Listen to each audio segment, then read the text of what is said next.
Welcome, welcome, welcome. Truly my pleasure. With us today is Christine Reyna. She's a professor of psychological science at DePaul University. Let's pull up the rest of this. Here we go. She's a professor in the psychological science department at DePaul University in Chicago. Her research focuses on stereotypes, prejudice, and intergroup relations, with an emphasis on how people legitimize prejudice using attributions, values, and moral framing. That'll become very relevant today.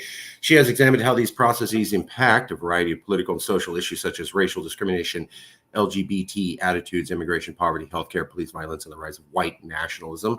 Also very relevant. As a scholar interested in the universal psychological underpinnings of prejudice, she examines prejudice in all of its diverse forms, including examining prejudice across the ideological spectrum, liberal and conservative prejudice, excellent, as well as prejudice within majority and minority communities.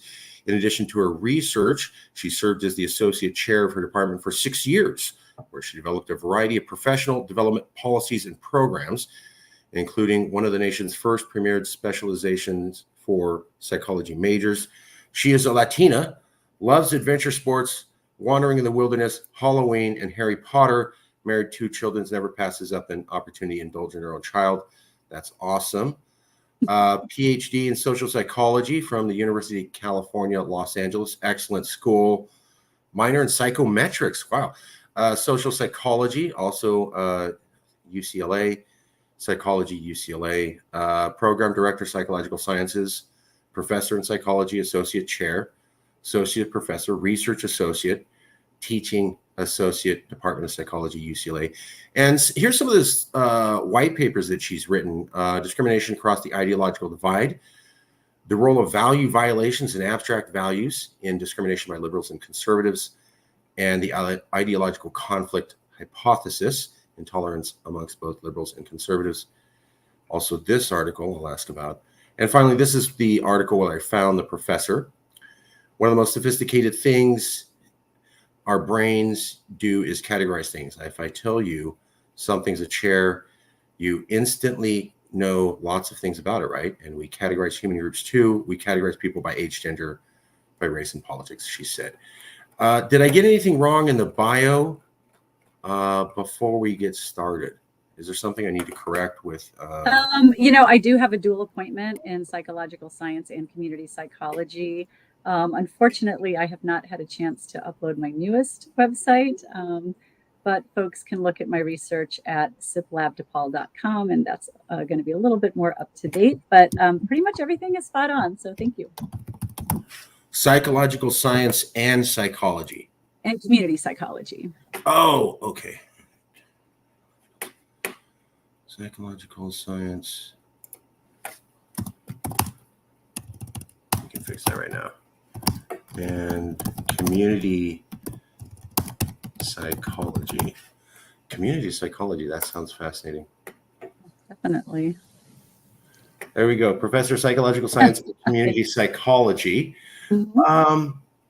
So if we got the bio right, let's go right to the meat and potatoes. I'll ask you about some of your white papers in a minute, but what was this article about? Why Democrats hate Texas and Republicans detest California?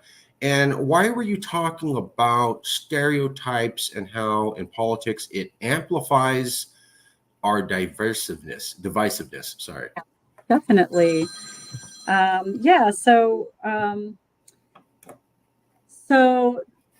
Stereotypes in general, categories in general are designed to kind of simplify the, our perceptual world. Our world is incredibly complicated, right? And we have to navigate a lot of things, a lot of logistical things, a lot of settings, objects, contexts. And our brain does this elegant thing called categorization, right? So we categorize things. And by categorizing things, it kind of gives us a place to start, right? You walk into a grocery store and you see somebody behind a cash register. You can categorize them as a cashier. You kind of know what their role is going to be. You kind of have a script for how you're going to interact with them, right? You don't have to figure it out every time you walk into a grocery store. Your brain kind of has a pre-existing conceptualization of what that is. And we do that with a lot of things. The idea is it gives us a place to start, but it shouldn't always be where we end. Mm. And the problem with stereotypes, right? So stereotypes are a form of, it starts with a categorization. So it starts with recognizing that somebody belongs to one group or another. And what a stereotype is the information or the content that we fill that category with, right?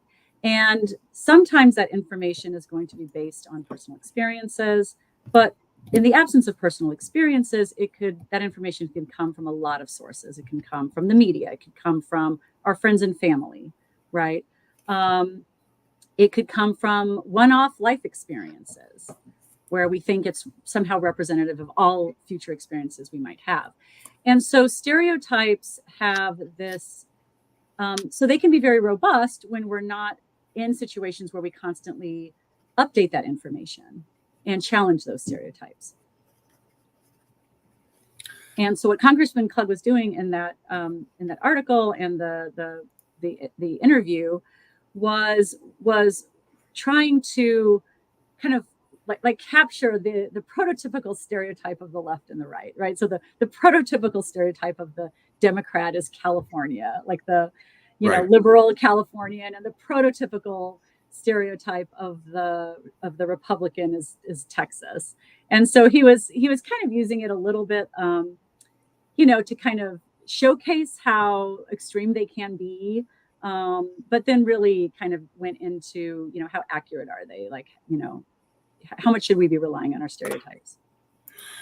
I've seen that a lot with the research and the interviews that we've done on political polarization. There seems to be an exacerbated divide between where people. So if I'm a Democrat, I believe that Republicans are, I'm just making these numbers up right now, 90% more likely to use violence in politics, where actually only 50% of them said that. But I will assume the absolute worst about the other group, and vice versa. And so this helps take where I understand we need to make reason of the world. Our eyes are designed to pick things out of nature and make patterns instantly so that we can survive in nature. But sometimes in the modern world, it helps us go to the wrong conclusions. And then we exacerbate the divide.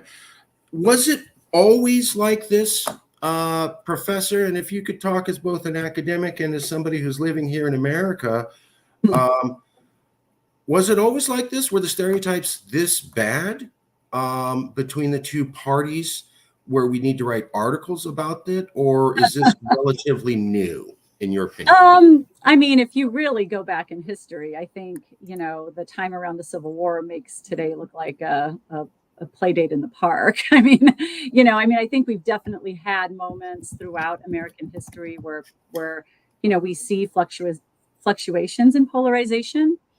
And I think that when we talk about polarization, it's really important that we are all on the same page of what we are talking about, Okay. right? So are we talking about ideology, or are we talking about party politics, right? Being a Democrat or a Republican doesn't always necessarily mean that you are that ideologically aligned. So here in Chicago, we have, the blue collar union Democrats who can be very socially conservative. And, you have folks who are fiscally conservative, but socially liberal, progressive or liberal, right? And so how we ask that question, sometimes we're not always talking about the same thing. Fair enough. So there's a difference between people, I believe, at the professional political level, and they actually have disagreements on policy. And then it seems to be from the research that you go down to the public level, and it's not so clear that they're arguing about policy. They may think that they are, but it's more of a feeling, a belief of the other side. You're this, like you were saying in the article. You're a Texan, so now I know XYZ about you. You're a Californian, so now I know XYZ about you. I don't need to talk to you. I don't need to second guess my assumptions. I just assumed. But, that seems to me as accurate as, well, you're Mexican. You must be here illegally. You're Mexican. Right. You must have undocumented people in your house. I mean, my mom was asked that a million times. We moved to a nice neighborhood, and she was like, so all your maids undocumented? Like, well, why are you asking me? Are your maids undocumented?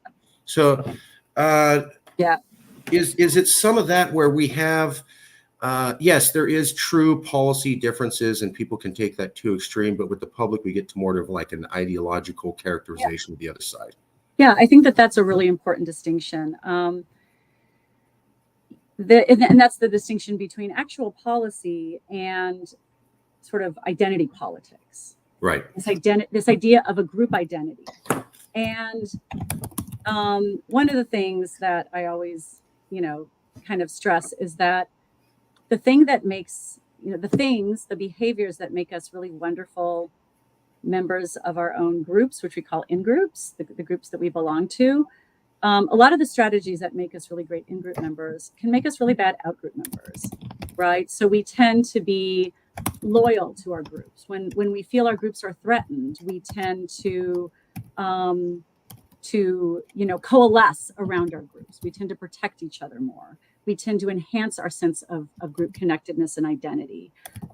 We tend to, when resources are scarce, we tend to prioritize benefiting our groups over other groups. And so the things that have historically benefited us, being that we are a group-oriented species, can kind of work against us when our group starts to interface with other groups. Now, how we see those other groups is incredibly variable and incredibly situational.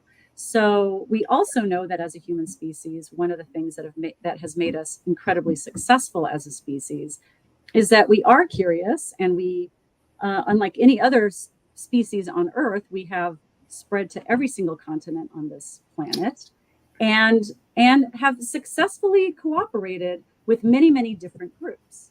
So, if you were going to say the one thing that is the true hallmark of the human species, it's our profound capacity to cooperate, way more than any other species, way more than any other primate species even. We are incredible cooperators. And I always say, go downtown, look at a skyscraper. That skyscraper was put together by hundreds of people who didn't know each other. That whole, driving down the street, thousands and thousands of people who don't know each other at all, and everyone's following the rules, right, with no accident. And right, standing in line at Starbucks. You don't need armed guards to force people to do this. We're an incredibly cooperative species. But when we are in states of threat, that's when we can start to narrow our sense of who is going to protect us, who is our group, and who is the threat, who's going to harm us. So,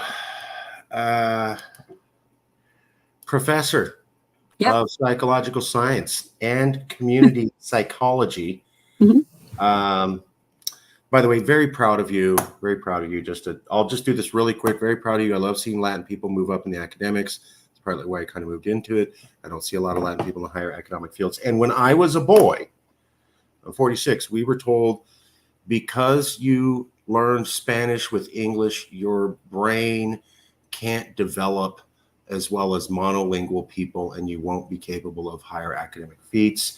That's literally what they told children like me in the 1990s. I'm glad to see that we're past that.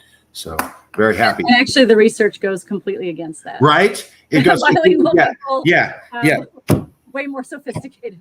It was the 1990s. It was a different time. We were told different stuff, and so I'm glad to see it. I'm not going to harp on it because I'm not about victimization, but I'm about pride. So that's awesome. I want to put that out there. Thank you. Now let's get to something really truly disturbing, since we had a happy moment. The moment I saw community psychology. So this is a debate I've been having. Well, not debate. I've been trying to figure this out. I'm trying to work with a clinical psychologist. I contacted some of the old professors who did psychology, but I'm trying to wrap my head around this. So is existential threat language as compelling to violence as plain violent rhetoric? For example, I say, hey, Christine, you see that guy across the street? Well, I really don't like him. Let's go beat him up. And I really like to punch him in the face and kick him. And you and I could go do that. And if he gets bloody, that's fine, right? Well, if that guy gets beaten up and the cops come by, they're going to go, well, you guys were clearly talking about beating this guy up. And then you instigated yourselves to violence, of course. And you instigated to Christine to violence because you were telling her for 12 hours how you want to go beat this guy up. And so, of course, she went with you. Okay, makes sense. New scenario. There's a guy across the street. And I go, Christine, I've never said anything violent to you ever. And I don't use any violent language. I go, Christine, I'm not going to tell you what to do. Okay. But if that guy across the street is there tomorrow, he said he's going to murder your daughter, your son, and your husband and your grandmother. Do with that as you will. I'm going to go over here. If you commit violence, can we say, well, hey, don't blame me. You know, I just put it out there. What's the difference between those two? Yeah, that's and I think you're really getting at the crux of how it is that moral people do immoral things, right? So, in our, whether it's our criminal justice system or even our moral system, the same act can be seen as moral or immoral depending on the reasons for it, right? If I kill somebody in the process of protecting my family from imminent attack and death, nobody's going to help hold me accountable for it. In fact, they may lionize me as a hero. Right. But if I walk down the street and somebody, I look at somebody who, looks different from me or whatever, and I just decide to kill them because I don't know why. I could probably, I could face the death penalty or be in prison for a very long time, if not the rest of my life. And people will villainize me as evil, right? Yeah. And so the same outcome is perceived very differently depending on the causes. And that's, that goes into my area of research on attributions, right? So what is the attribution? And what we see with political violence is that people set up attributions by how they frame other groups or other issues, right? If you frame a group as an existential threat, if you frame, if you frame an issue as being a sacred value or fundamental to your moral existence and your moral core, right? If you frame something as a mandate by God, these are things that are very, very hard to resist. And they're things that in people's minds can legitimize violence. And we see that all the time. I mean, every genocide has been committed from, from how people portray as like a high moral standard, right? We're saving your life. We're saving our existence. We're saving our culture. Right. So let me add a wrinkle in here. Just like the genocides, let's say the existential threat language was wrong. I told you the guy across the street was, he's going to murder your whole family and murder everybody and start a Holocaust and drop a nuclear bomb, and you go take him out. And then it turns out I lied to you. Ha ha. He wasn't that guy. Are you still a hero? Yeah. What are you now? I mean, a sucker, right? I'm a murderer. I mean, the thing is that, and the reason being is preemptive violence is very hard to justify. Okay. Right? Because somebody may have told you, let's say, to take this scenario, somebody may have told you, man, I want to murder all of Christians. But, they could have just been, just trash talking or whatever. Sure. Does that give me the right to take justice into my own hands, preemptively kill them in their life? Absolutely not. Right. No. And so that's where we have a lot of this disconnect, is that you do have a lot of rhetoric that can get people all lathered up and feel threatened and feel outraged or even fearful. We see that a lot in extremist spaces as themes of fear and themes of threat. for 90% of the people in these spaces, they're just going to go back and forth and, talk about all the things that we should be doing and want to do. But there's going to be 10% who are going to take it to the next step. Wow, 10%. I don't know. I don't know exactly the percentage. Oh, okay. There's going to be a small percentage of people who may be struggling with their own personal issues, who may be on the brink of being suicidal anyway and want to go out in a blaze of glory. There's going to be some subset. Don't quote me on that. It's impossible to know the statistic, to be honest, because many of these folks are very isolated. Let's say 1%. Let's say 1%. 1% out of 300 million people's couple 100,000. Yeah, exactly. Bad people. And it's probably closer to 1%, to be honest. Okay, sure. Right. But like my brother was telling me, he's like, hey, 1% of a couple million people is like a lot of bad people. Yeah. Like that's, and really, and as we've learned, all it takes is one person with a high capacity magazine to do a lot of damage. But that's where I'm going with this. So I have seen, full blah, blah, blah. I try to be politically neutral. I try to confuse people as to my political leanings. Last week, I was told I watched 7-year videos. I can't tell if you're Republican or Democrat. And I said, thank you. Nice. Well, I'm not I believe in Edward R. Murrow and Walter Cronkite, and the way they did journalism was that's how you do it. So I'm not a modern journalism fan. I'm a classic journalism fan. I can go to those guys, and they absolutely did it that way. So that's the way that I do it. I don't listen to modern journalists who actually defy that. Like Lester Holt said, you don't need to tell both sides. You can just kind of pick one side as the right one and just tell that, and that's journalism. And he was celebrated for that. So anyways, the question that I have is, so I'm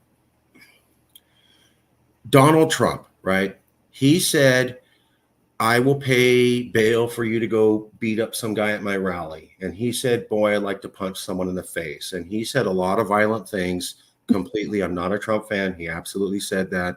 He's been saying that for years. He's been encouraging aggressive talk. And he told the Proud Boys, stand down and stand by.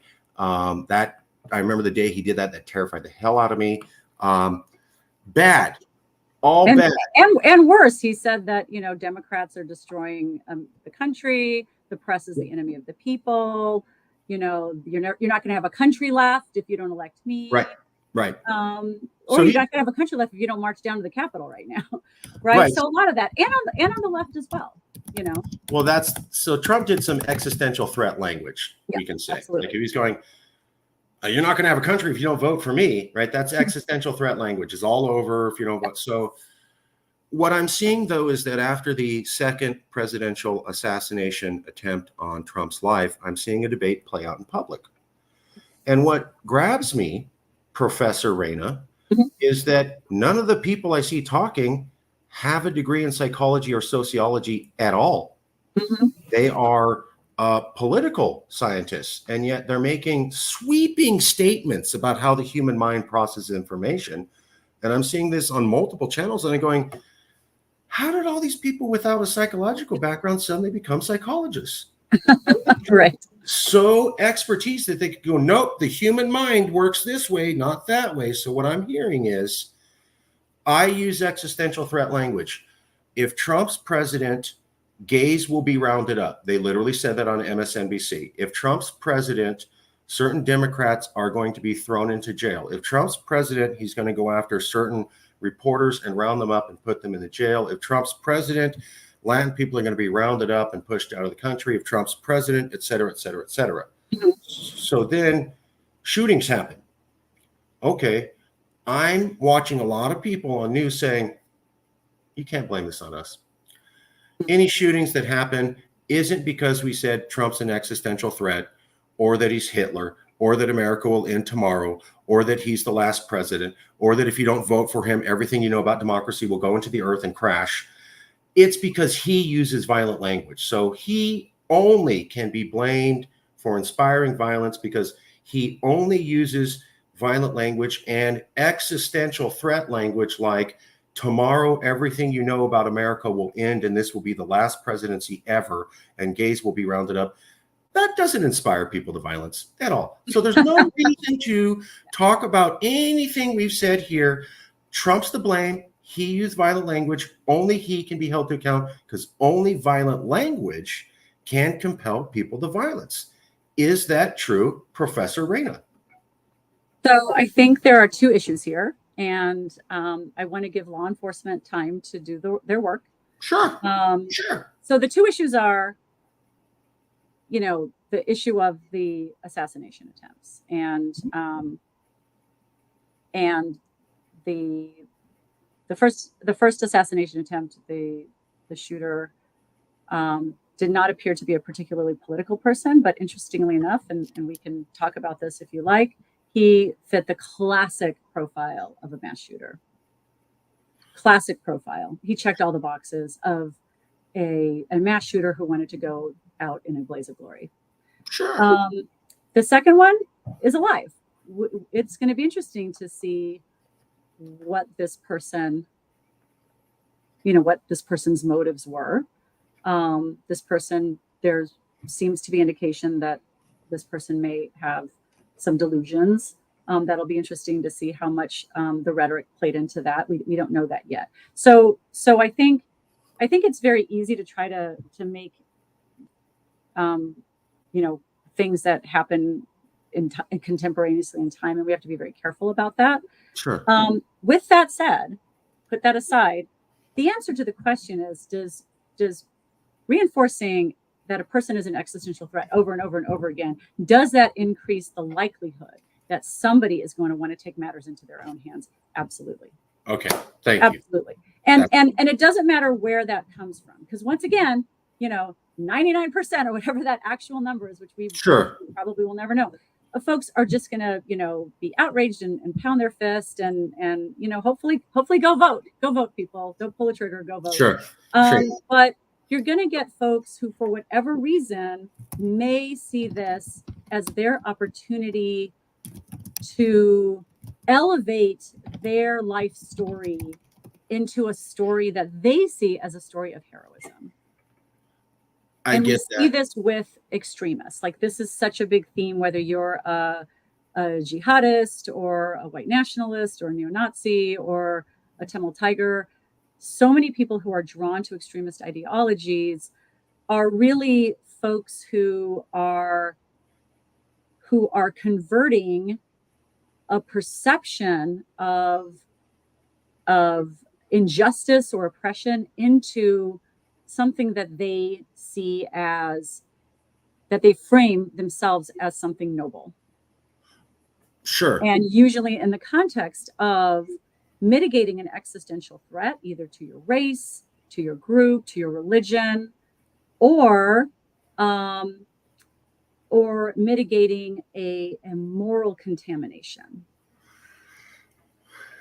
I remember being a boy. I'm 46. And they had movies all the time about World War II as I was growing up. And they'd have these movies about, oh, I could go in a time machine. I can go back and kill Hitler. I'm a good guy. So we grew up that. I remember being asked, if you could travel back in time and kill Hitler, would you? Well, yeah, my grandpa fought against them. Of course I'd do that. So you're raised as a child with this concept. And then you hear, this guy's Hitler. He's Hitler. He's Hitler. He's Hitler. He's Hitler. He's Hitler. He's Hitler. What happens to the human mind? Yeah, I mean, there are going to be people who, I think that's very dangerous. I think anytime we reduce somebody, first of all, reduce their complexity as a human being, reduce them to a stereotype, and not just any stereotype, but the most extreme stereotype that we possibly can think of, then we absolutely put a target on their back, whether it's the people on the right calling liberals, commies who want to destroy America, and pedophiles who run pizza rings, pedophiles that run pizza, feed children to aliens in pizza parlors, or people on the left who are saying that all Republicans are fascists who want to destroy America and drown babies in the Rio Grande and you know what I mean? I mean, I think that these narratives are not helpful. They actually don't reflect most of America. And that's the thing that I will say. I think that the people who say the most shocking things and this goes back to your commentary about the media. The media is in the business of making money. They are not in the business of telling us the truth or telling us, Sure. what's actually going on. It's not news anymore, unfortunately. It's, Sure. pundits, giving their opinions about things, which is, they have that right. But the truth is, we aren't objective consumers of information. That's another interesting feature of the human mind that was very beneficial from an evolutionary perspective, but can be not beneficial in today's, information environment. And that is that our brains are naturally paying more attention to things that are shocking and things that are threatening. We give outsized attention to those things. And so how do you get people to not click the channel? Shock them, fill them with fear or outrage, right? You look at what's the most Googled thing associated with Donald Trump nowadays. It's eating pets, right? Yes. Yeah. Conspiracy theory, but okay, This election. nobody's, people aren't looking up his policies or looking up eating pets. No, the elections turned into are people eating pets or not? I was realizing that the other day. That's of all the things we could be talking about, this election's turned into, are they eating pets or not? Yeah. But I think that it's also important for people to realize that when we take a step back out of the media environment, the media really exaggerates how polarized people actually are in America. I think that yes, we are definitely in a polarized place, but it also depends on how you parse that question, the degree of what that polarization means. So, for example, when you talk about identity, right? Democrats will say, "Oh, I would be so upset if my child married a Republican," and Republicans will say, "Oh, I'll be so upset if my child married a Democrat." Yeah. But when you look at actual policies, there is a lot of overlap. How many times did Republicans in Congress try to repeal the Affordable Care Act? Well, like 63 times or something like that. Why didn't it work? Because a lot of Republicans actually like it. And more importantly, their constituents actually like the policies within it. And so it didn't work, right? And you look at abortion today. The vast majority of Americans want women to have, the right to choose whether or not they keep a pregnancy or not, up until The population. Yeah. Yeah. And so many other things, like the majority of Americans, including a majority of Republicans, support some responsible, gun restrictions, gun laws, right? I mean, background checks, like who's going to say no to a background check, there's a lot of, so when you look policy by policy, there's way more overlap on so many things than I think the media presents.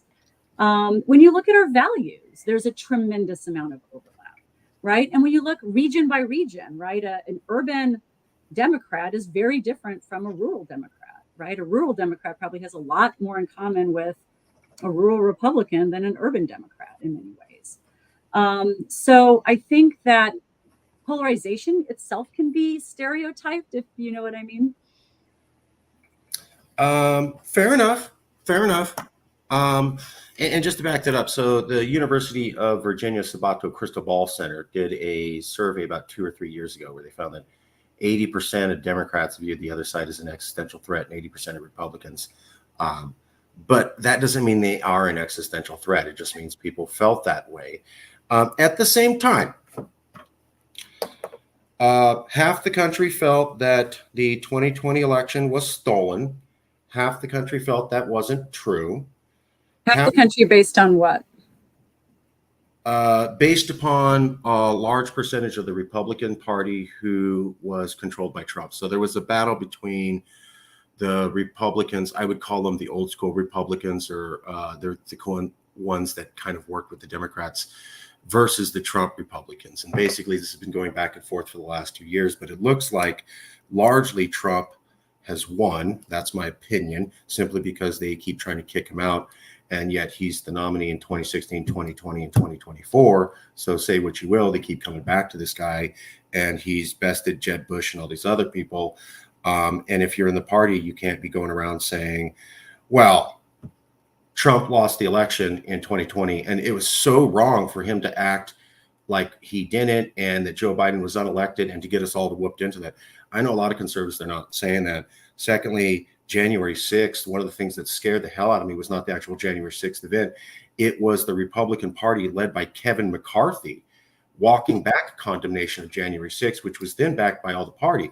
That is horrifying to the Democrats. So I understand what you're saying, but there's also these big things like calling an election fake and saying someone that's not elected and storming the Capitol is cool, where there seems to be a wide divergence of opinion between the two sides. And we're talking about groups of people in the 100 million or more.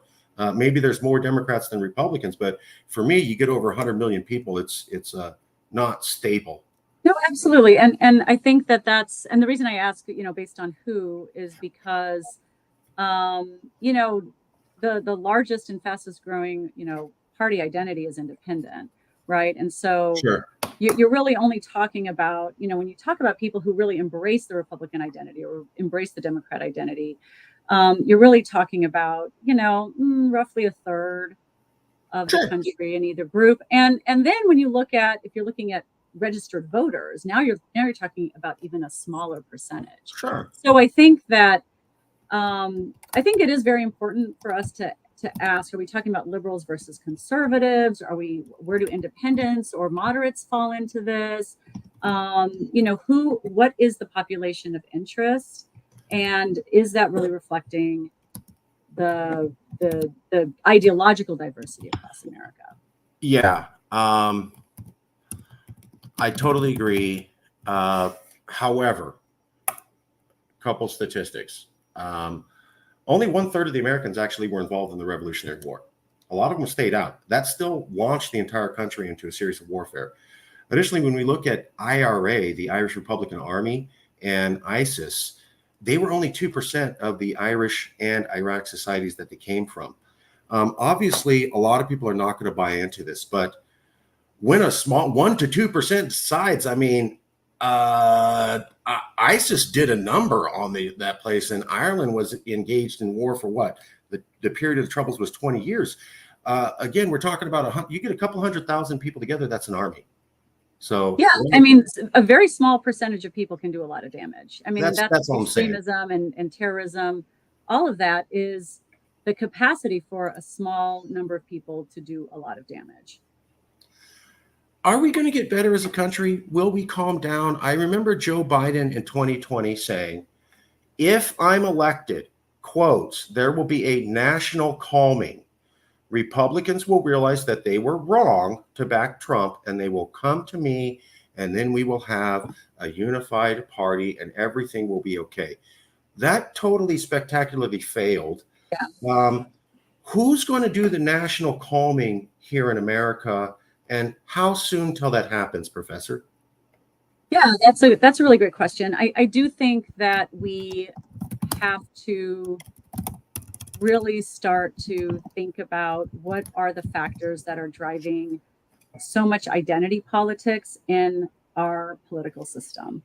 If you go across America, first of all, we don't have a particularly engaged electorate to begin with. Fair enough. Especially compared to other, industrialized democracies. We have a pretty shockingly, embarrassing participation rate. Thank you. And then from there, right, you have a lot of folks who just aren't that interested in politics. So what ends up happening are the people with the loudest voices and the most extreme voices get the most attention, right? And so, how can we minimize their impact on the national conversation and what we need to do as a nation to actually solve our problems? What's interesting about this election is we're starting to see structural changes that are designed to kind of address that. So, for example, we know that partisan, there's some evidence, this jury's still out on how alternative models might work, but we know that, partisan primaries tend to attract candidates who cater to their base the most, right? So it can actually create sort of a retreating into the more extreme manifestations of the ideology or the party. So now we have a number of states that have on their ballots this November to eliminate partisan primaries, that anyone can vote in the primary, right? So that's going to now open the door to the huge chunk of Americans who don't identify with a political party. Right now, their voices are being completely cut out of the primary process because they can't vote unless they are affiliated with a party. That alone is going to change the landscape a lot, right? Also, jury's still out on ranked choice voting, but one thing that ranked choice voting can do is it can, the problem is people are so, because we have a two-party system, we did not always have a two-party system in America, but because we have a two-party system now, people are very scared about wasting their vote. But when you have ranked choice voting options, people are much more inclined to vote for the person they actually believe reflects their values or their idea of the best solutions without feeling like they're wasting their vote. And we have a few ranked choice voting measures on the ballot too across various states. So I think what's happening is, the media, unfortunately, until we change the incentive system in the media has found like their, their ultimate, superpower, which is keep viewers shocked, afraid, and outraged. Sure, and you're right. They exacerbated. There's been other professors backed up exactly what you said. They called it the vicious cycle. So I'm a politician. I know if I say something extreme, I'll get media coverage. I get seen in the media, I get donations. Okay. The media shows me saying something extreme, they get commercial revenue. So both of us realize, and it just feeds on itself as a cycle.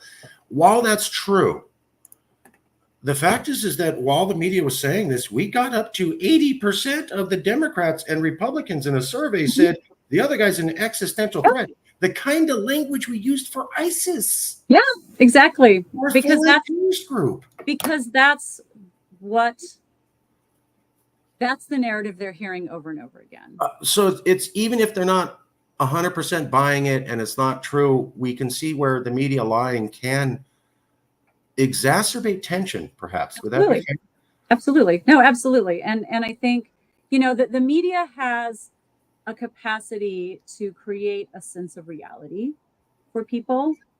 Especially, I think this becomes more problematic the more we retreat into isolated spaces, exacerbated by the pandemic, of course. But even after the pandemic, I mean, people want to work from home now. People want to, people are just becoming more and more isolated. We're becoming more and more isolated as a society, which means we're relying more and more on the media to give us an insight into what reality is. And the problem is it's not reality. It's not giving us an insight into reality. So the more that we shift our waking lives online, the more the exaggerated narratives that are perpetuated by the media are going to define what our sense of reality is.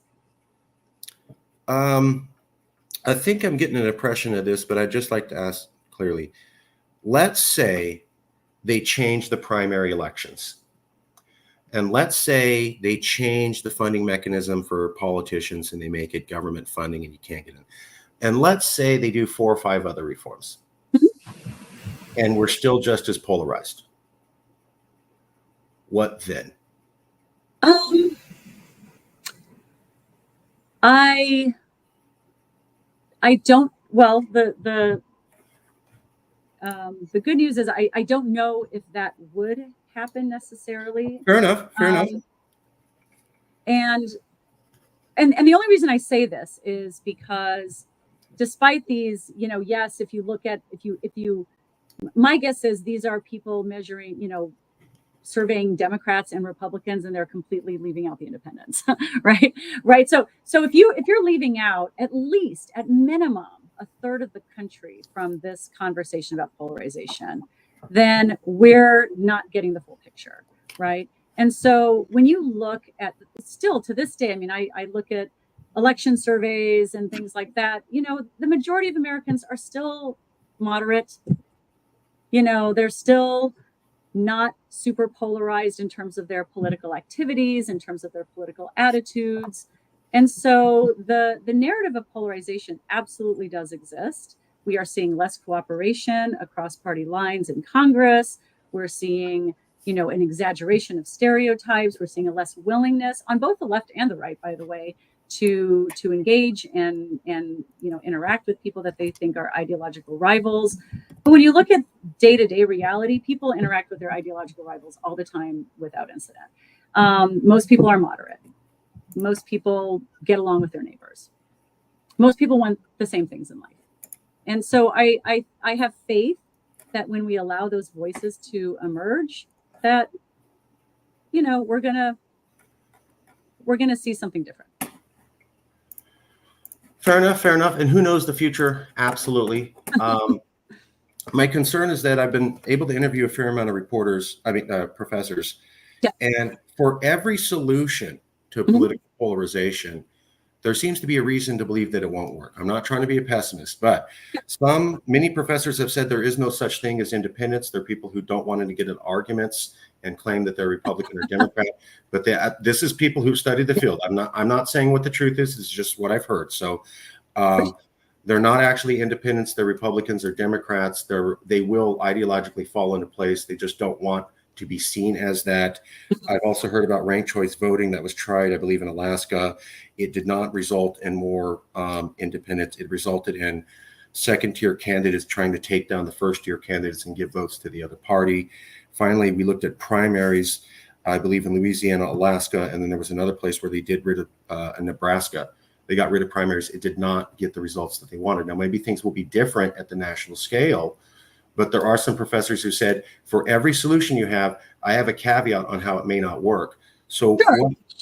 Go on. I'm sorry. So what if we get to the point where, and maybe they're all wrong, right? We've never tried national ranked choice voting. We've never tried removing primaries at the national scale. We've never tried all these things. So maybe they're wrong, and we try that. And I'm not saying that those are necessarily the solution. I'm just saying that, and I'm not saying remove primaries. I'm saying sure, let everyone vote.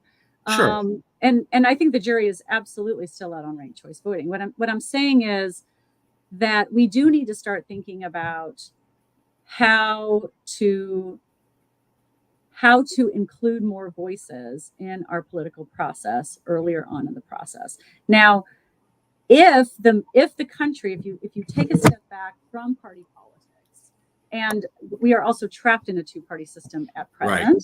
Totally. And as a result, if you're an independent or a moderate and you want to vote, you're going to have to pick one or the other.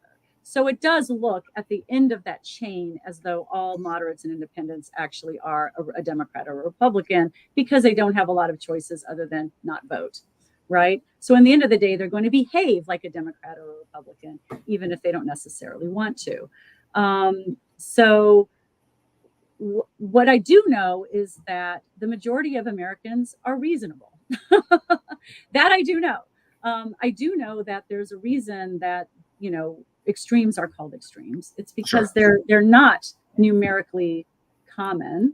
And so I have faith that Americans can work together if the right circumstances are created. Now, what is my thing? Will we still be, as long as we're a two-party system, we're going to have some identity politics.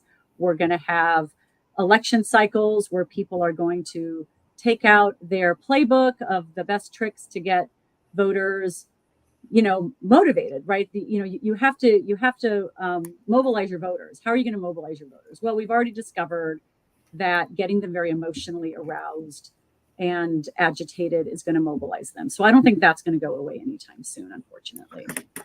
Fair enough. And I absolutely agree that, they're exacerbating things, but I keep coming back to how well is it working? I mean, even if people are moderate and they know better, you keep having the stuff beaten into you. For example, you were talking about the marriage thing. I just looked that up. 40% of Democrats said they would date across party lines, 48% of Republicans, 49% of independents.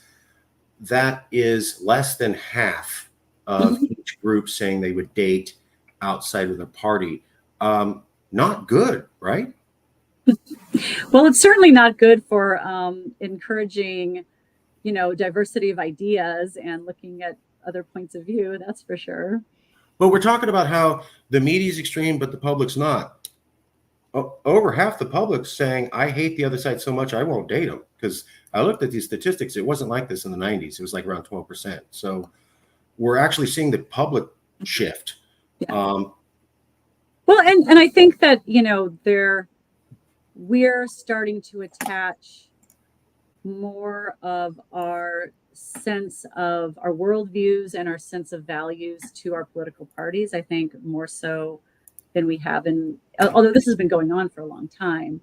Um, but I mean, as a psychologist, the marriage thing doesn't surprise me that much, actually. I think if you ask people about a lot of things, people will say they would rather marry somebody that they feel compatible with, versus, you could say the same thing about their religion. Would you rather marry someone who shared your religious views versus not? They're going to be like, yeah, of course. I mean, so I think we have to put this in context. People are going to want to, their hobbies, their interests, how they want to spend their sure. time, right? So a lot of people are going to want to marry somebody who's going to be similar. They're going to hang out with people who are similar, but I think that can become problematic when people want to restrict their lives to only people who see the world the way they see the world. I think ideological diversity is hugely important. Diversity of opinions is very important because it allows you to look at very complicated problems from multiple perspectives. And you can't solve a complicated problem unless you look at it from multiple perspectives because it has multiple causes. And so the Totally idea agree. of becoming ideologically siloed actually is a bad thing for democracy. I And completely agree. Completely agree. yeah.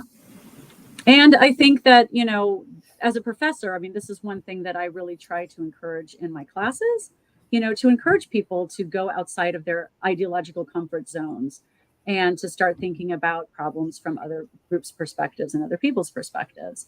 And I think as a country, we need to be better at having those conversations. I think we've lost the capacity to have civil disagreements.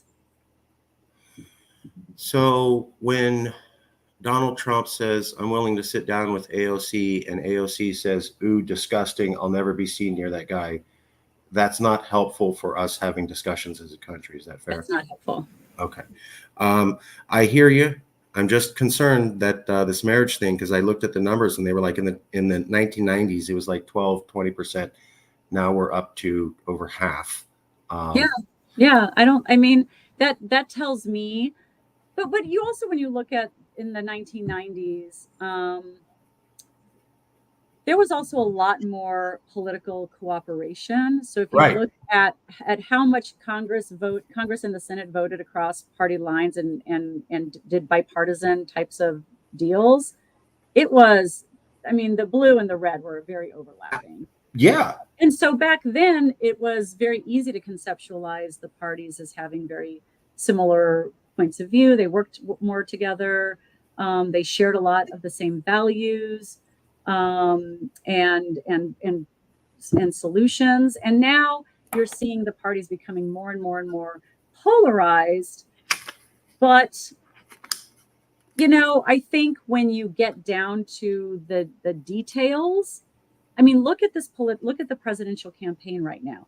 Look at how much their policy propositions, aside from the social, the Eating pets. hot button social issues, when you look at the pragmatic policies, how much they overlap.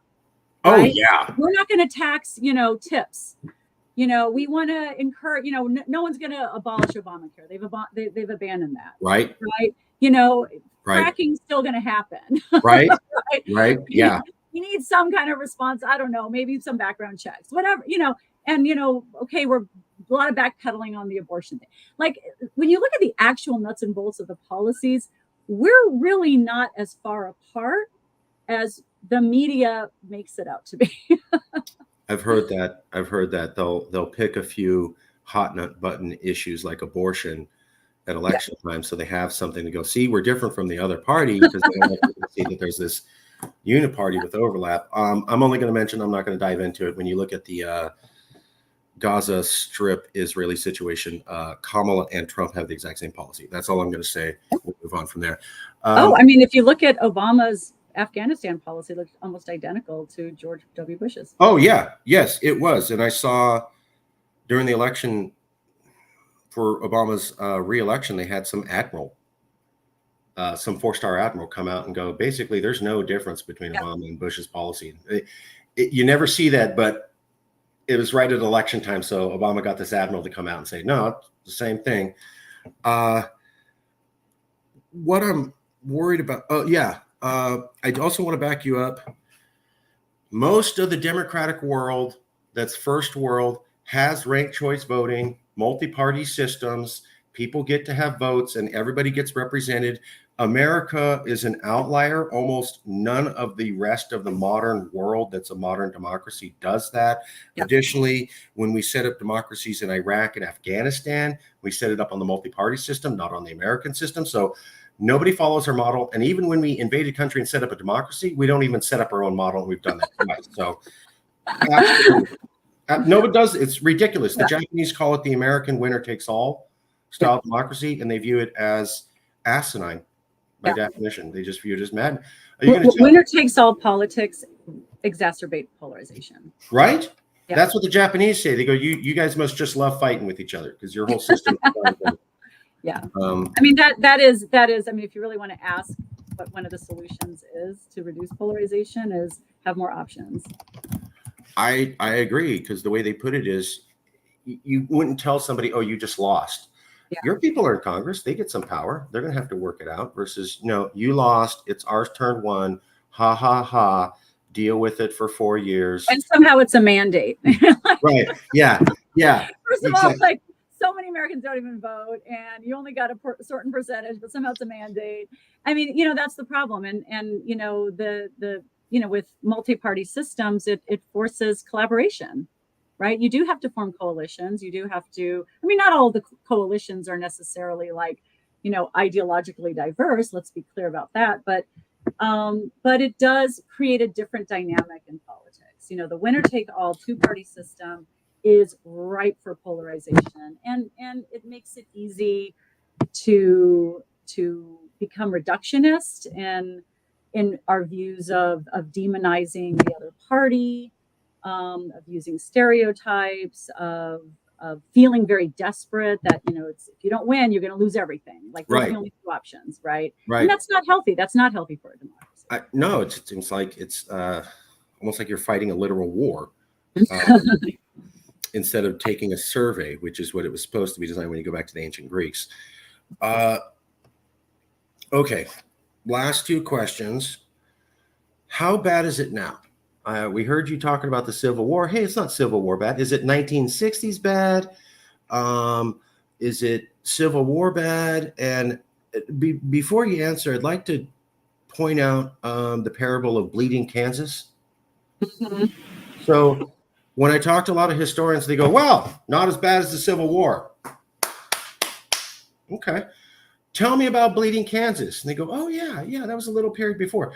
Bleeding Kansas was what set up the country for the Civil War. Northerners and Southerners were not willing to kill each other and watch each other die until they had read newspaper articles for about a decade of them shooting each other in cold blood. That's what actually got them primed as a country to be willing to kill each other en masse. So when I see January 6th, and when I see more talk about, let's get him and he's a Hitler, what if happens if we have 2 more January 6th? 3, 4? Do we get to the point where we're having a bleeding Kansas type event, which did precipitate the Civil War and most historians accidentally ignore?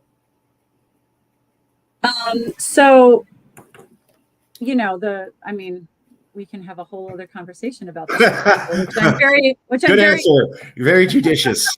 Very judicious, Professor. Yeah, the lead up, the causes of the Civil War happened long before bleeding Kansas.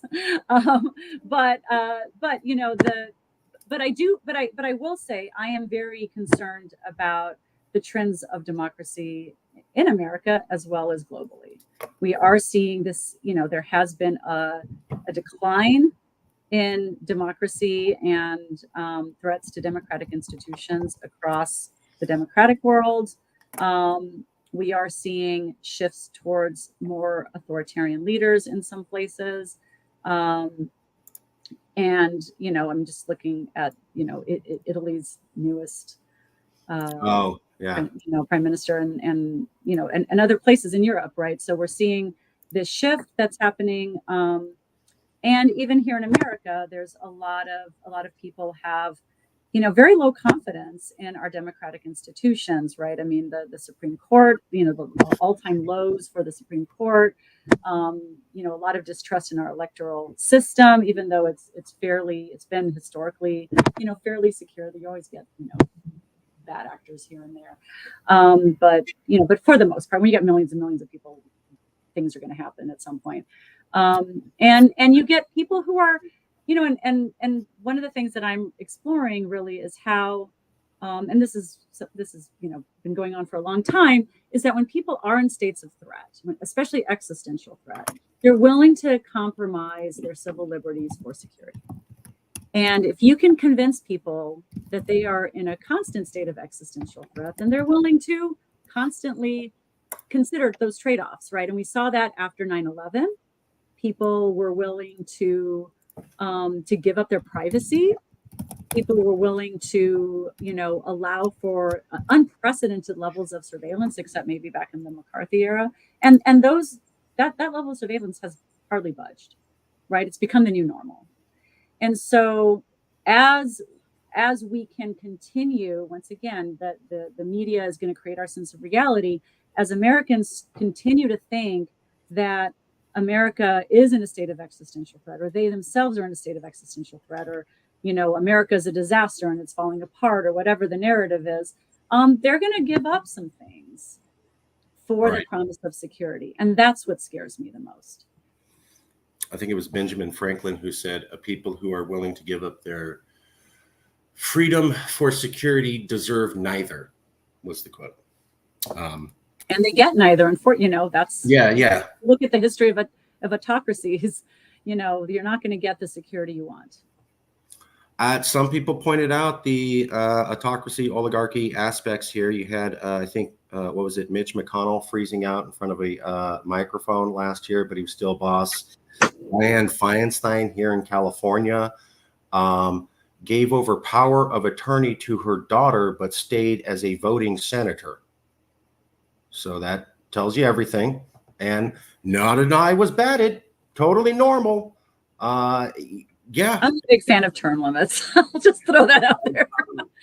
I mean, just saying, keep it fresh. I'm just saying. And hopefully there's well, let me ask you that. One of the last two questions, we're winding down. You're a professor of psychological science. You're a professor of community psychology. I'm asking you about political polarization and how people feel psychologically divided from each other. Correct me if I'm wrong, but all of your solutions were not psychological. They were reforms to the political system. Do you have things to heal us psychologically as Americans? Is there a strategy we could pursue? Or is that not really even possible, and really just political reform is the only way we can do this? No. I think there's lots of things we can do as individuals. So when we look at stereotypes in general, right? One thing we know about stereotypes is that people use stereotypes to the degree that they think they're informative, right? When we get information that's more diagnostic, so like when we actually get to know a person, for example, our stereotypes become useless, right? We don't need them anymore because now we know actual information about an actual person.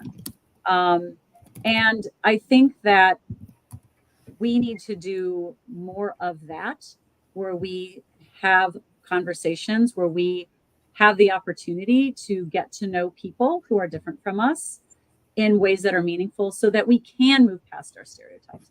We can sit there and live within our stereotypes all we want when we never have to venture outside of our tiny bubble, right? We can, who cares if the stereotype is right or wrong? We're never going to interact with those folks anyway, right?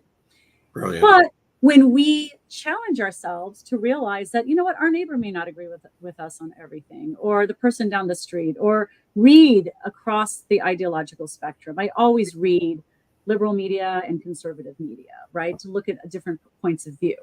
And when you start to do that, you really quickly realize your stereotypes aren't reflective of reality. They're not going to help you. They're going to be wrong most of the time. And we need that. And without that, then we are just at the whim of whatever, the most extreme voices are telling us. That's brilliant. Okay. I want to show you this chart, if I may. Sure, absolutely. So this is called, these are landslide election counties. Let's see if we can you see the whole map? There should be like a, series of charts there. There are a series of maps, yes. Okay. Okay, so all I need you to notice is that the red gets bigger. Mm-hmm. So the one at the top is 1992. You can see a little bit of red blotches. Let me see if we can make this better. Maybe make it one page. Yeah. We'll do this. Yeah. Okay, there we go. That's better. Yeah. So 1992, counties where presidential candidates won the two-party popular vote by more than 20 percentage points, meaning, Clinton beat whoever by 20 points in that county, which is huge. Yeah, it's called the landslide election county. As we were just talking about, some elections are won by like, I got 52 and you got 48%. These are 20% difference margin, a huge amount. There wasn't many landslide election counties in America in 1992. You can see the blue and the red. They exist for both. Now we go to 1996, then 2000, then 2004, 2008. Now we're here at 2016. Almost all red, but the blue areas, while smaller, went from light blue to hardcore dark blue. Mm-hmm. Mm-hmm. So this is showing how people are voting. It's related to this concept called the big sort that says people are sorting themselves out into ideological communities. So they are moving or they're not moving, but they're psychologically saying, I feel being more like a Republican in my Republican mostly leaning town is the right thing to do. And what we're getting to is where this affects voting to where we used to have a majority of the country. There were not landslide election counties. Maybe they went for Clinton, maybe they went for Dole. And now we're getting to where a majority of the counties are landslide election counties. There is no possible chance that they'll ever pick the other candidate. Don't even bother running here. This has been documented. How do we undo that, given that's a 30-year trend? Yeah, I think that there's a lot I can say about this. Please. I do. Well, let me say a couple of. The concept's called the big sort for everybody there if you want to look it up. Yes, and the big sort is real. I do want to. Oh, that was my next question. We have a mind. Hold on, to a degree. Let me caveat that. Meaning, okay. People do form there is ideological sorting. People want to be with people that share their values and worldviews. That's not a surprise. But I do want to caution about maps like this because I always feel like it's easy to get like the red Sharpie and be like, But the reality is, if you actually did this map, if you recreated this map by population centers, it's not gigantic blobs of red. A lot of that red is in places where there are no human beings whatsoever. Like there are mountains and rivers and deserts and farmland that goes on for miles and miles and miles. When you look at actual population centers, it does not look that dramatic. So I just want to put that on I totally agree. But the problem, though, Professor, is that our elections, as we've learned, are not by popular vote. They're right. No. Right. But what I'm saying is that I think that exaggerates the fact that, like, especially in the middle of America, you don't have a lot of major population centers outside. Absolutely. There's a lot of blank space there. Absolutely. Low population. So with that in mind, though, let's talk about why, going back to this whole thing, why are we becoming more and more polarized? And I think that's going part and parcel with, with a lot of the things that we're talking about. And once again, everything's overdetermined. Gerrymandering is a huge problem, right? How do you get these, so that's another thing that's been changing over time, right? People have figured out a way to ensure that they have these margins permanently, regardless of the actual makeup of these districts. And so that's going to be a big factor. Like if you controlled for the gerrymander, would you still get these trends this dramatically, right? So part of it is that people have found a way to ensure larger margins through things that are not necessarily reflective of the actual, will of the populations within those counties. So that's a problem. So there's so many layers, and that's the thing, is that there's no simple cause and there's no simple answer. So when you can get rid of the political shenanigans that reinforce this, then yes, we do need to get back to having more of a focus on looking at policy, right? Looking, reducing stereotypes, having more dialogue, having more cooperation, right? Creating political systems where cooperation is reinforced instead of punished, right? When you have, party, restricted primaries where you have to be a member of the party in order to vote for the primary, it's easy to get primaried out, right? So everyone is like racing to the extreme right or racing to the extreme left, right, so they don't get primaried in the primaries. Well, one way to get rid of that is like let anyone vote for let anyone vote in the primary, and then you have people who will start to race towards the middle because now they want to appeal to all the voters. That is the theory. That is the theory. That's Although the theory. That's the theory. Studied it who said it may not work out that way, but yes, it may not, and it may not in certain places, right? Sure. But you're also running against all these other factors, these, the gerrymander and the this and the that, right? So it's because we're trying to tackle, ideas in a theoretical context that don't necessarily reflect the messiness that gets in the way of those things. So do I have faith in the American public that most people are reasonable and moderate? Yes, I know that, looking at psychological research across the country. But those people don't necessarily have the capacity to allow those opinions to translate into political outcomes. There you go. And to totally back you up, here's the map I think you were referring to. Right, so it's mostly blue, right, by population. Yeah. So it's mostly blue. If you look at this, it's overwhelmingly blue. The one in the bottom, that's population. The one above is by counties. So population, majority of the population blue, totally. Counties, majority red. The problem is that there's many political scientists who said our election system in the Constitution is based upon counties and states and not on the popular vote. And that's why Hillary lost in 2020 and the other ones. So they're going, oh yeah, we have the popular vote. Great. You still lost the election. I think it was when Brett Kavanaugh was elected to the Supreme Court. The Washington Post wrote, Senate Republicans who had a majority in the Senate but represent 40% of the population colluded with the president who didn't win the popular vote to put in elected Supreme Court justices who aren't supported by the majority of the population. Completely legal. So nobody wanted those guys. Senate put them in. Nobody wanted that. As president put them in. And so they were pointing out, well, yeah, that's not what the people wanted. But because of the Constitution and 2 senators, they won. They got what they wanted. Brett Kavanaugh. That's not what people, certainly out here in California, wanted. So yeah, there's another map. I wish I had it at the ready where you can look at the United States and it's actually separated by population center, not county. Because the other thing that, and talk about reinforcing stereotypes. The other thing that worries me about the county level maps where the entire county is colored red, even though most of it is uninhabited, is that it reinforces the stereotype that all America is Republican or all America is conservative.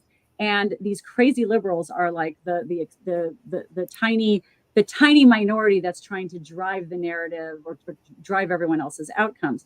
And I think once again, like anything we can do, anytime we can offer information that dismantles these stereotypes, that's helpful. And part of that is, okay, the truth is large swaths of America are not colored red or colored blue. They're blank. Right there you go, right there. Like this gives you such a different view of politics in America than the Sharpie maps, right? Like if you look at this, you're like, you know what? America's actually really ideologically diverse. And we actually should be talking to each other more. It just gives you such a different view, right?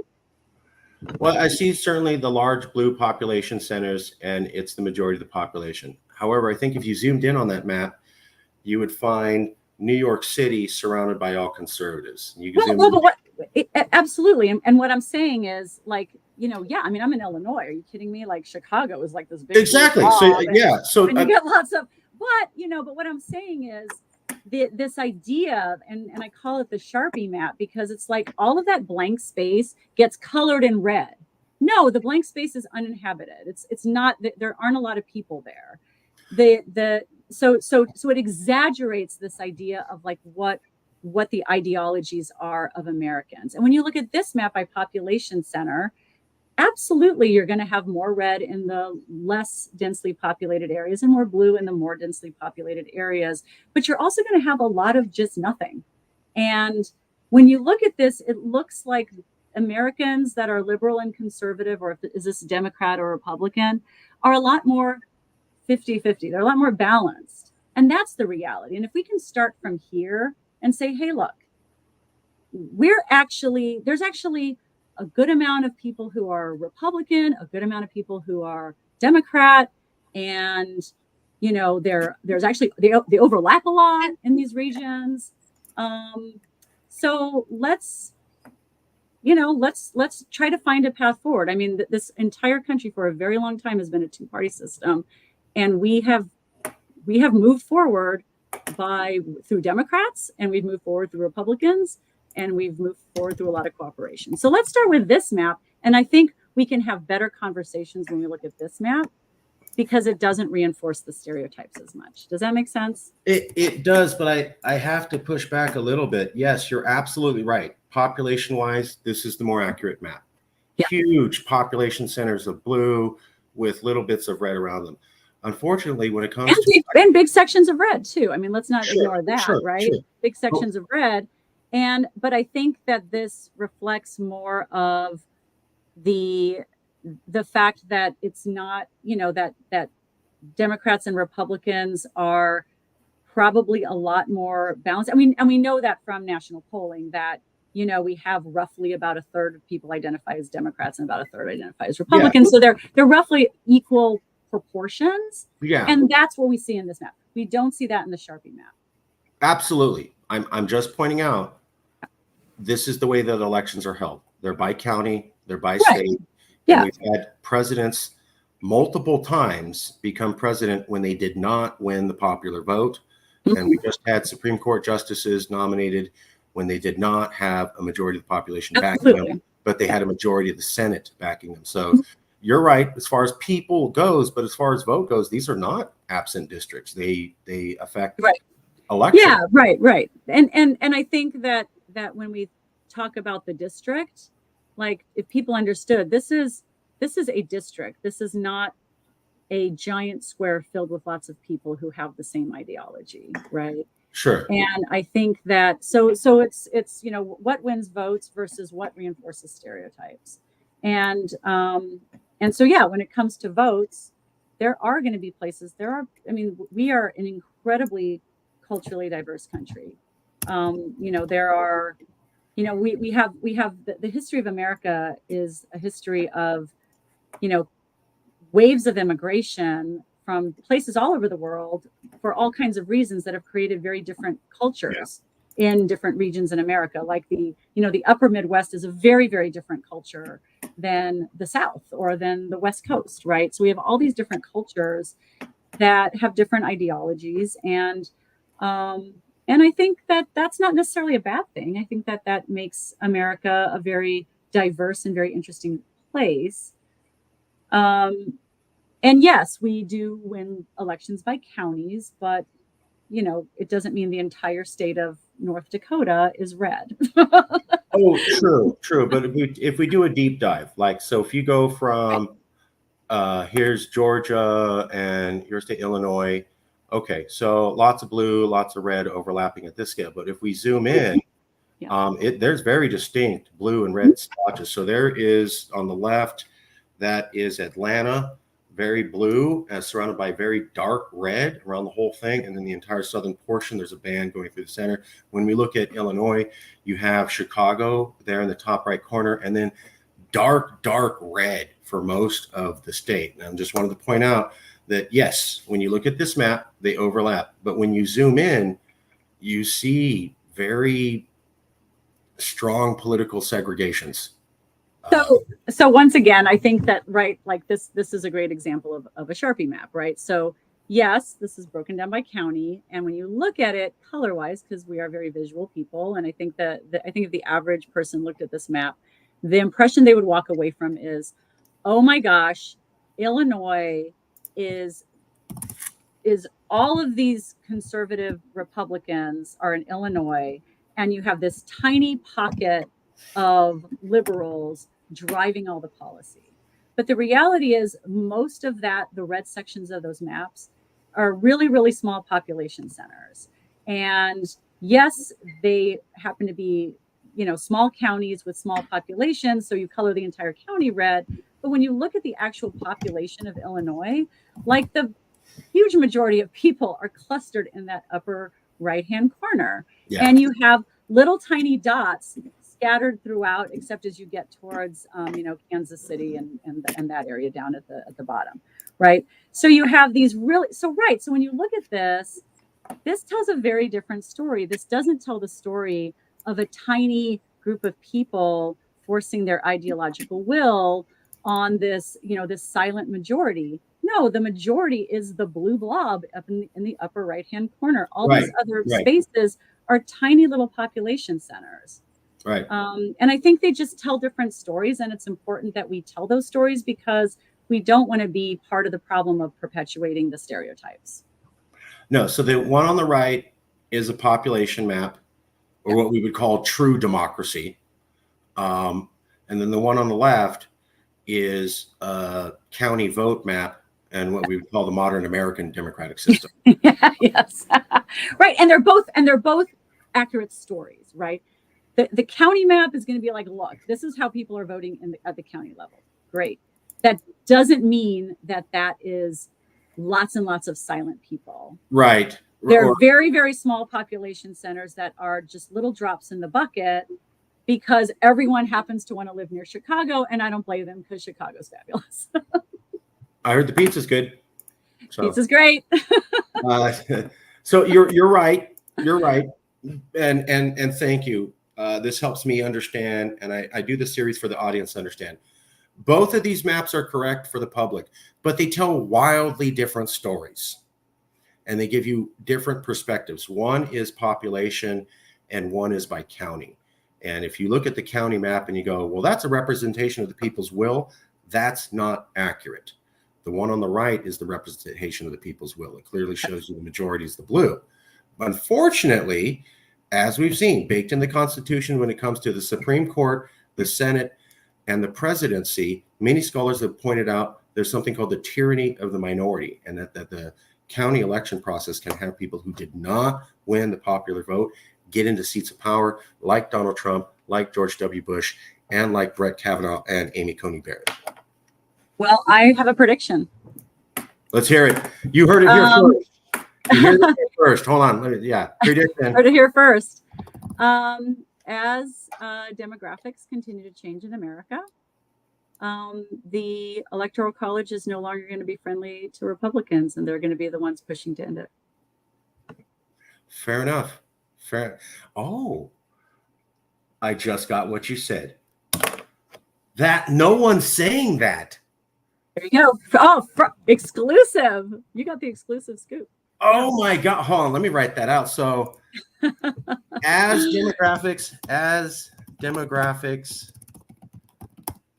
shift, the Republicans will push for a removal of the Electoral College. Yeah, absolutely. And right now we have, the swing states. I don't know what's going to happen in 2024, but if the Republican Party continues to significantly lose in the swing states, they're going to realize they need the votes of Californian Republicans, and they need the votes of Republicans all over the country. I mean, when you look back, even at the population map, there's a lot of Republicans all over the country whose votes are not counting. And at some point, the electoral college is no longer going to benefit that party. I have not heard that before, and that's fascinating. You're the first person to predict that. I've talked to over 220 professors, read all the books. No one's saying that. That's brilliant. That makes a lot of sense, because people would push that the Republicans love the electoral college, right? That's how they're getting all this power. But you're saying, draw this out into the future when the demographics are really not in your direction. You're going to have to get rid of the electoral college so that you can pull all those individual Republican votes around the country together to win. Wow. That's awesome. Is there anything I didn't ask? Is there something you'd like to point out that you feel is key to understanding? Or do you have another awesome, unique prediction? Yes. And it's relevant to both of us. So this, and maybe we'll have another conversation someday about absolutely white nationalism. Yes. Okay. But whiteness has been a moving target since its inception. And as the traditional white majority declines in America, Hispanic will be the new white. You heard it here first. New majority? As the white majority continues to decline, they're going to start just like whiteness was exclusive to the English, and Irish need not apply. Irish were not considered white. Italians were not considered white. Southern Europeans, Eastern Europeans were not considered white. Now they're considered white. As America changes, the new white will be Hispanic. Wow. Yes. So, okay, well, let me ask you then. I have been told on TV, if you say Latin people are coming into the country in large amounts and they're going to replace the white population, that's called the Great Replacement Theory, and it is a white nationalist conspiracy, and it's bad for us to even bring that up. So what's true?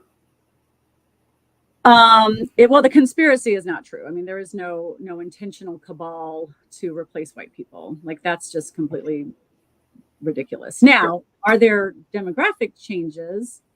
The truth is, white people, and I know that's such a broad category. It's even kind of awkward to say it, because like who's in that category? Right. I mean, Hispanic isn't a race; it's an ethnicity. And, right. and European Hispanics, you have Afro Latinos, you have all kinds of different folks. So, the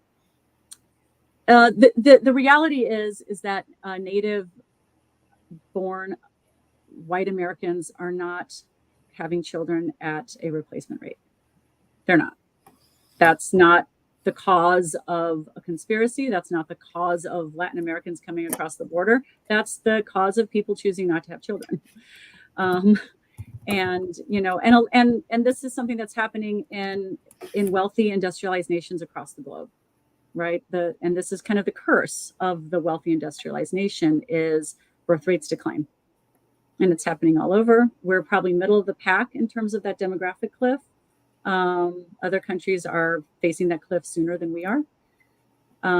But native-born Americans, period, are not having children at a replacement rate. And there have been some reports out of, some kind of hidden, tucked away reports from the Congressional Budget Office that do projections of the American economy with and without different rates of immigration. And, we can't, our economy is not sustainable with our current birth rates. That's a fact.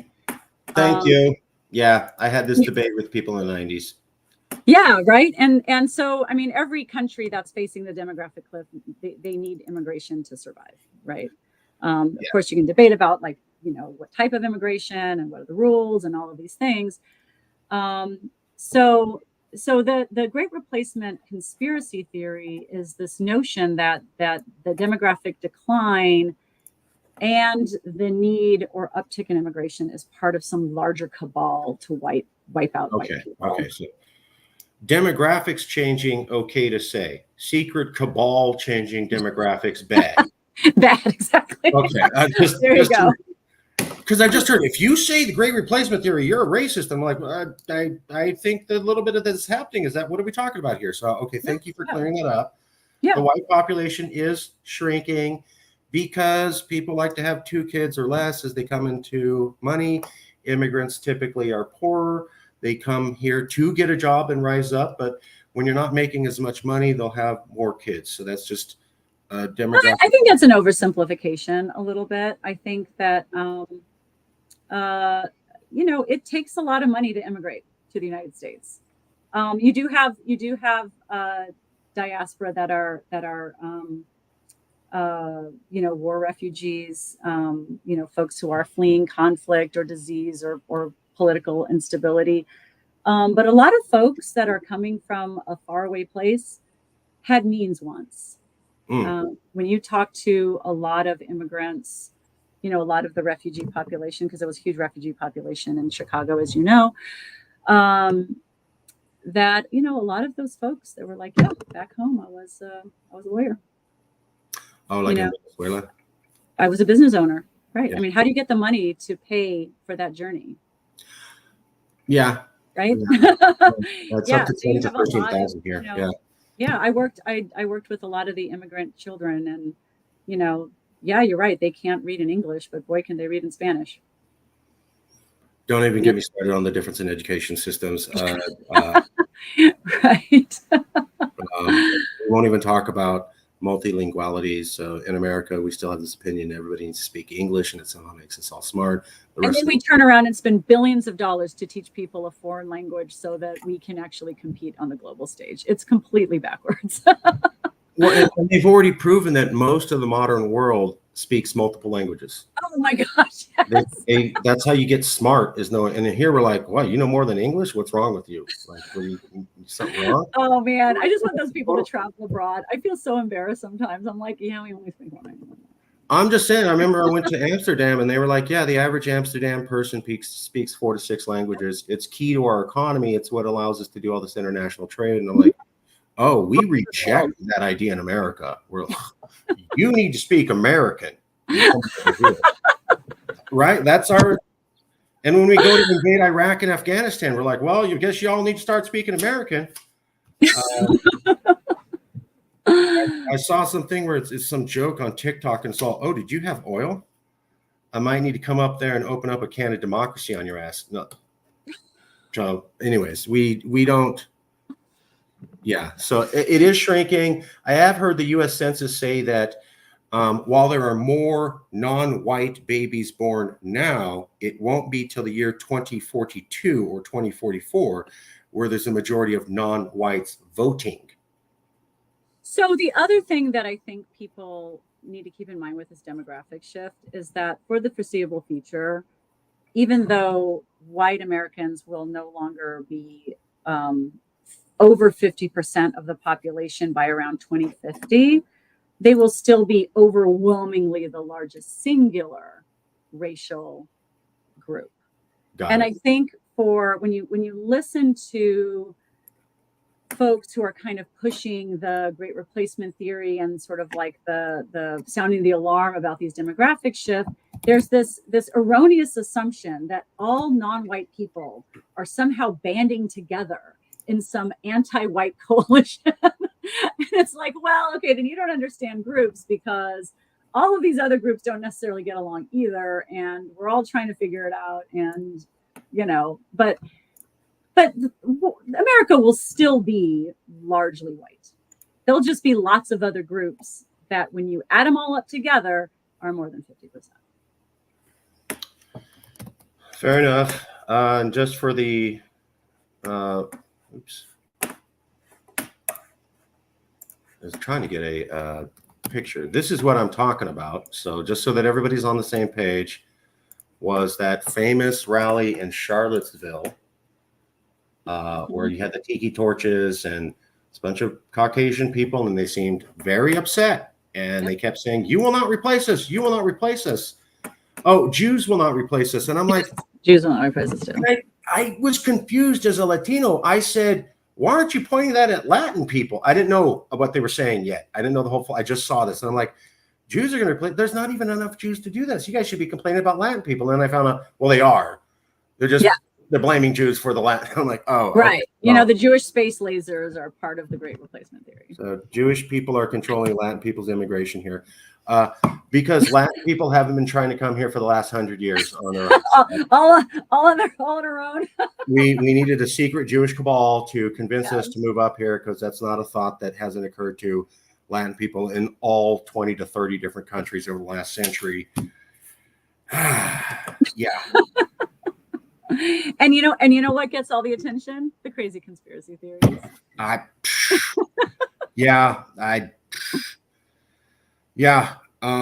So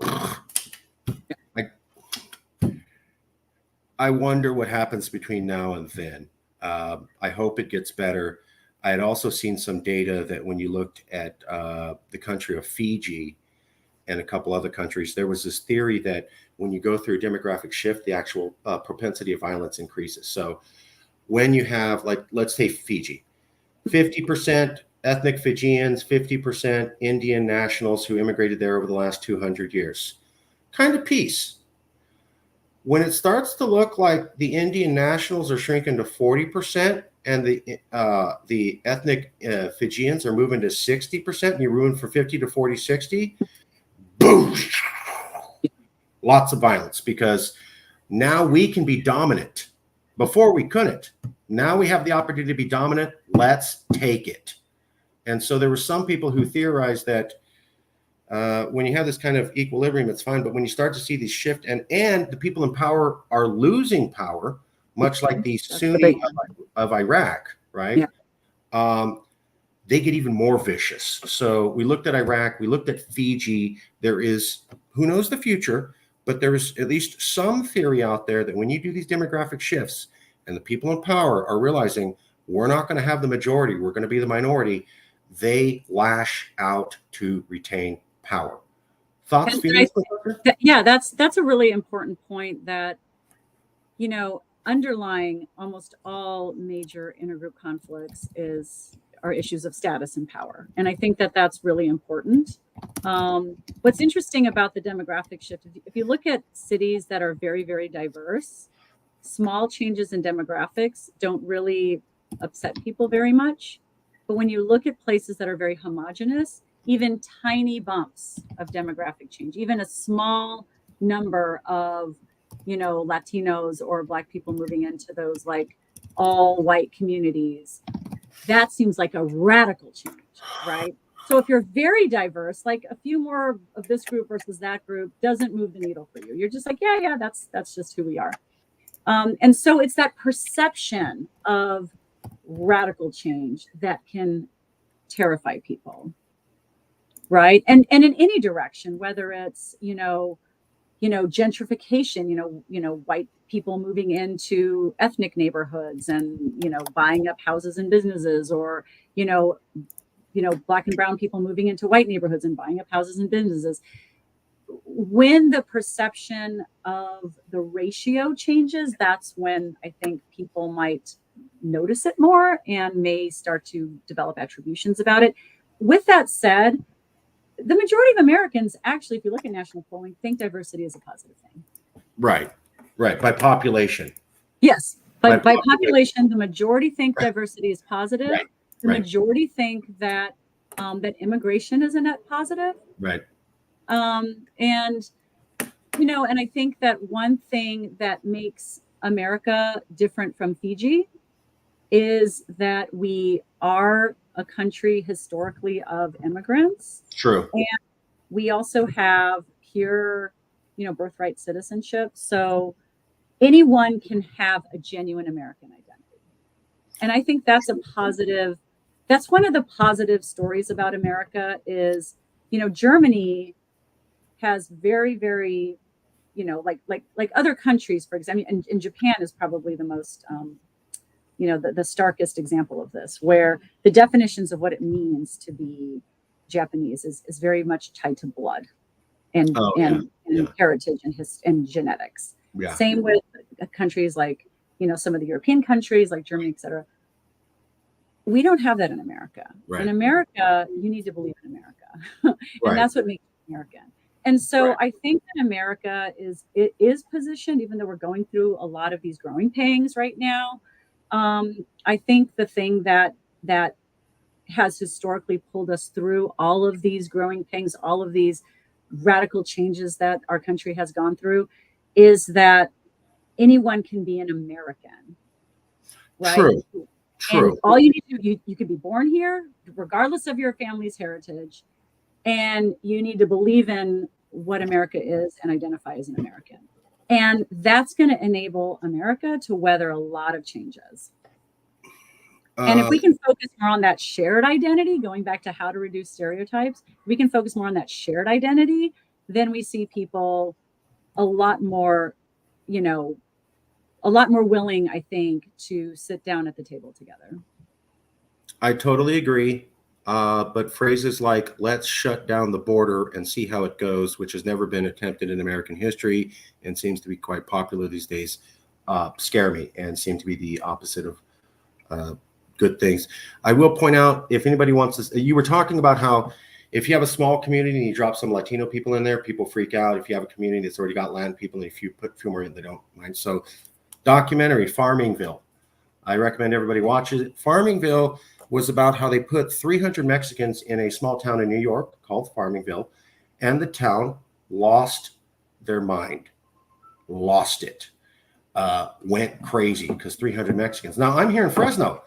We have thousands of Mexican day laborers everywhere. And I thought, this is ridiculous. You guys are freaking out about this. But one of my favorite things was in the Farmingville thing, these New Yorkers said, we're so diverse. We're Puerto Rican. No, we're Portuguese and French and English and Spanish. Diverse. So therefore, you can't say that we're racist because we don't want all these damn Mexicans around, because we're diverse. That's what they said. So and this is New York, the other diversity hotspot. So I'm just like, how does everybody view diversity the same way we do here in California? Not always the same. I kind of saw this and was like a little bit disgusted because I thought we're diverse. We're diverse. We love diversity. You ain't showing it. That's not how that works. And just to back you up, we have to have immigration. You're totally right. It's the only thing keeping America economically afloat. When you look at China, they're having a rise, but they're going to have a massive crunch because they have a demographic problem. They're running out of young people. That's never going to be an issue for us far into the future, and it's because immigration. That's the only thing keeping us with a large youth population in comparison to our geopolitical superpower rivals. People don't get that. Our population has to grow every year for there to be an economic growth. We want to have 2 to 4% growth. We do that by growing the population. Other people do it other ways. I got into this debate because as a boy, I had a lot of people telling me, we're so nice to those Latin people, letting them in here out of the kindness of our heart, and that's the only reason we do it. And they go, actually, no. If you stop doing it, you'd have what's called economic recession and collapse. So total opposite of what you're saying. It's not just largesse and being nice. It's a economic and national security issue. So just wanted to totally back you up on that. We're basically at the end. Is there something I should have asked you that I missed? Well, this conversation is so fun. I'm sure we could have gone in so many other directions. I'll have you back if that's okay. Yeah, absolutely. Okay. I was going to say to be continued because there's to be continued. I'll have you back. And if you know anybody, you don't have to say. I'll send you a copy of the video today. If you know anybody else who might be willing to have a fair conversation, we'd love to talk to them. Don't have to. I mean, if there's a list of topics that you'd love to talk about. I know that you focus on political polarization, which I think is a really important topic. I can definitely reach out to folks that I know in political science, political psychology, and things like that. I really, really appreciate that. It helps the series, and this is a labor of love. Yeah. No, I really love what you're doing, and I think that's great. We got started when Marjorie Taylor Greene said, should we have a national divorce on President's Day? And I was looking around for coverage, and I didn't find much. And all I found was an article from, I think, the New York Times, where they interviewed 3 professors who were all from a coastal university. And they said, well, the problem is social media and those evil Republicans. Done. Thorough Wow. review of the whole situation. Thank Was you. And I'm like, hold on. I think this is, even if it is the Republicans, I think this is a little bit too quick for you guys to jump to that. This is way more complex. Nobody was doing accurate reporting. Looked at PBS Arizona, Niskanen Center. They do a few. So I was like, you guys need to be getting up in the 20-30 range, and you need to be talking to rural conservative professors, Midwest Absolutely. professors, coastal professors, Southern professors, professors who have differences of opinion about this, who are Republican or Democrat, and then seeing what side of consensus. And that they're not doing that. It's been a year and a half into this project. Washington Post announced another series that was going to basically be doing the same thing that I was doing. They're up to 6 professors, again, mostly coastal elite university professors, who again come up with evil, nasty Republicans in social media. And if we could just wave one, everything goes away. And I'm like, what about ranked choice voting, primaries, the big sort, demographic shifts? You guys aren't covering any of this. You're going to Republicans are racist and they hate America, and social media exacerbates their violent voices. Done.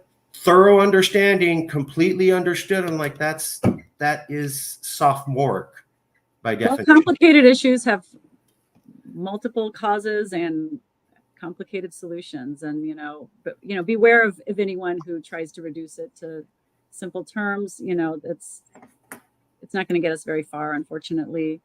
And I do think I think the question's an important one to raise, because it is what people ponder when they see America going in a polarized direction. And if we know that the solution to reducing stereotyping and prejudice is not becoming more homogenous and narrow in your worldview, but becoming more exposed to alternative points of view, and realizing your head won't explode. And realizing you all can actually go out for beers and have a good time, and and still raise your kids and play softball or whatever, then I think we feel a little bit calmer. I don't know what it is. My mom's full-blood Mexican. She came from Texas to California.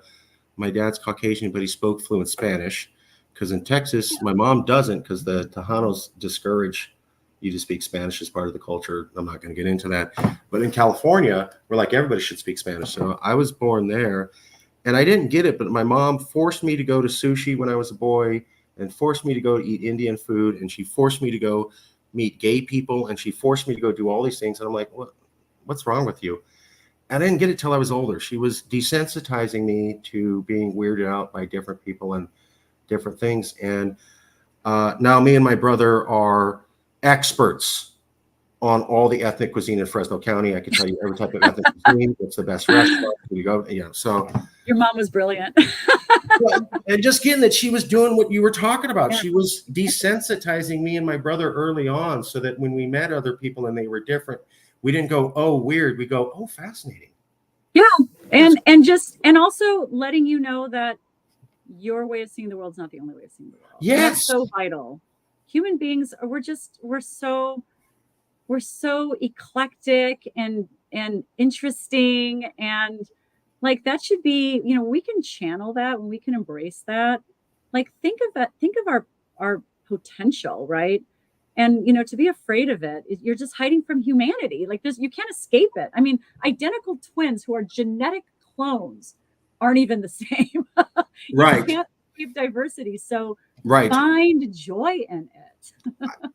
First time we went to sushi, I got mad. We went to a very high-end sushi restaurant, one of the best. I love sushi now, but as a boy, I saw her write the bill, and we walked out, and I was almost yelling at her. I'm like, you paid $40? They didn't even cook the fish. What are you doing? She spent 5 minutes explaining to me how that's how they do that in their culture. And what I got was what they considered to be the best made dish. So in my perspective, it was uncooked, but in their perspective, they worked very hard and put a lot of effort into this dish. And I need to be appreciative of that. Yeah, it was so perfect. It didn't need cooking. So it took me a couple of years to get. Now I'm a sushi fan. At the beginning, I was like, what? These guys are ripping you off. So Hey, you're talking to a fellow sushi fan, so I'm right there with you. And I was a boy. In my defense, I was a boy. I was like 8 to 12. Okay, I'm learning the world, so I didn't Oh, know. I think most 8 to 12-year-olds don't appreciate sushi, so you're in good company. But Yeah, I was like, a lot will eventually come around. where's the dino nuggets? Get this out of the. Yeah, exactly. If it's not some shade of yellow or orange, don't even. Hamburgers and fries. Although they did raise us on menudo early on. That's another thing. If I was not raised Mexican, I would never touch menudo. I would not look at it. I would never tell anybody to eat it. My dad made menudo all the time, and I still can't stay. I would leave the house because the smell was so strong. Right? And I was like, I tried to get some of my, I didn't even try it. I tried to have some of my Caucasian friends try it, and they're like, hold on, what's in there? Try it. And then they go, you really want me to try that? And they go, no, you don't. Oh my gosh! But isn't it the cure all for everything? You have a hangover, menudo. You're sick, menudo. You have a headache, menudo. That goes for everybody. You don't have to be Latin. If you have a hangover or you're sick or congested, you're going to want to go get yourself a giant bowl of menudo, hot menudo. Eat 1 or 2 of those. You're going to be cleaned out. It's the spices and the heat does. It's something that it's.